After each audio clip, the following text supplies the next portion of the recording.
Monsieur Zemmour, que pensez-vous du concept de souveraineté européenne d'Emmanuel Macron? Je vais vous dire, je ne sais même pas ce qu'Emmanuel Macron en pense.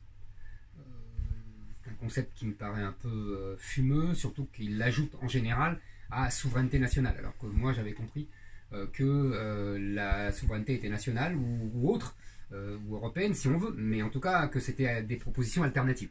Euh, la souveraineté européenne en plus supposerait un peuple européen dans un régime démocratique. Euh, donc il n'y a pas ce peuple européen, comme d'ailleurs le rappelle la Cour constitutionnelle allemande de Karlsruhe régulièrement. En plus, ou alors, on pourrait imaginer, d'ailleurs c'est ce qui s'est passé dans l'histoire, une souveraineté européenne forgée à partir de l'hégémonie d'un des peuples européens.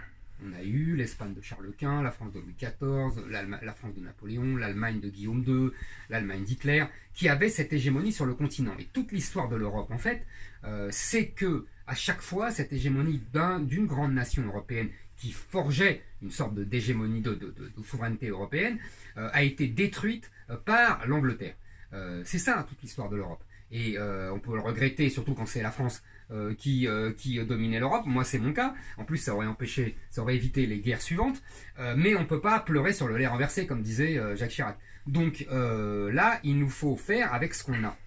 Et aujourd'hui, on a des nations européennes dont aucune ne peut être hégémonique, et on n'a pas de souveraineté européenne parce qu'on n'a pas de peuple européen. Ça, je crois que c'est un constat évident.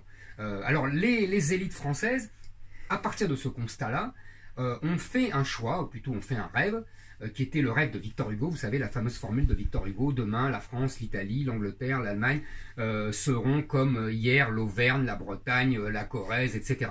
Bref, vous savez, c'était le grand slogan du RPR dans les années 70-80, l'Europe, la France en grand. Ça, c'est le rêve des élites françaises, et qui n'est pas partagé par tous les autres Européens. Pour les autres Européens, en Allemagne, à Bruxelles et pour les autres, l'Europe, qu'est-ce que c'est? C'est une manière commode de sortir de cette histoire justement que j'ai décrite en deux phrases, de guerre et d'affrontements, etc., pour se réfugier sous le parapluie américain. Dans la dernière interview de Madame Merkel, elle répète que ce qui est important, c'est l'OTAN et ce qu'elle appelle la protection nucléaire commune, c'est-à-dire la protection nucléaire américaine. Elle ne cache pas son jeu, au moins. Donc, faire du droit et du commerce, les règles de l'Union européenne. L'Allemagne veut bien diriger l'Europe, mais surtout que ça ne se voit pas, parce qu'elle est hantée par les souvenirs d'Hitler et de la Seconde Guerre mondiale. Donc le droit et le commerce, c'est parfait pour dissimuler, pour être le cache-sexe de la domination allemande, parce que ça ne réveille pas les spectres d'Hitler et des Gauleiter. Voyez. Donc là, si vous voulez, on a un conflit de conception.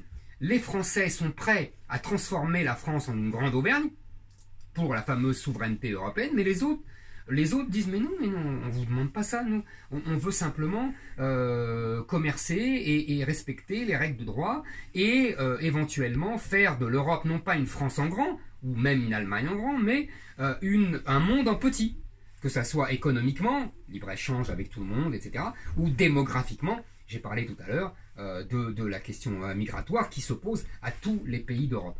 Et donc là, si vous voulez, les élites françaises, et dont Macron est l'incarnation presque la plus pure, il est très intéressant pour ça, et voient à quel point leur rêve est un cauchemar et leur projet est une impasse. Ils s'en rendent compte intellectuellement, mais ils ne peuvent pas se renier politiquement, et ce qui fait, c'est qu'ils sont comme des rats dans une souricière, ils ne savent pas où aller, et on est là à chercher résolument et désespérément la sortie, sans jamais la trouver.